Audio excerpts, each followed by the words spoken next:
পৃথিবীতে একজন মানুষই শুধু জানতেন যে তিনি পৃথিবীতে কতদিন বাঁচবেন, সেটা হচ্ছে সাইয়েদনা আদম আলাইহিস সালাম। ওনাকে বলে দেওয়া হয়েছিল উমরুকা আলফু সানা, তুমি পৃথিবীতে বাঁচবে 1000 বছর।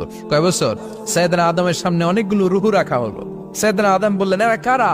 আল্লাহ বললেন, এরা হচ্ছে নাসালুক, তোমার বংশধর, পৃথিবীতে তোমার পর এরা পৃথিবীতে আসবে। সাইয়েদনা আদম বললেন, আল্লাহ ওই যে একটা রূহ দেখা যায়, এটার নাম কি?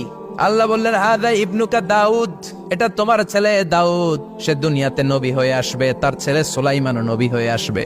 সাইয়েদনা আদম বললেন, মাবুদ, আমার ছেলে দাউদের কত বছর হায়াত আপনি দিয়েছেন? আল্লাহ বললেন, 40 সানা, মাত্র 40 বছর, 4 ইয়ার্স, 40 বছর তোমার ছেলেটা বাঁচবে। ও আল্লাহ, আমি বাঁচবো কয় বছর? তুমি বাঁচবে 1000 বছর। সুবহানাল্লাহ। সাইয়েদনা আদম বললেন, মাবুদ, এত ফুটফুটে সুন্দর আমার ছেলে দাউদ, মাত্র 40 বছর দিলেন কেন? জিদ মিন উমরিহি, বাড়ায়া দেন। সুপারিশ করতেছে পোলার লাইগা কে? বাবা। আল্লাহ আপনি বাড়ায়া দেন, আল্লাহকে বাড়ানো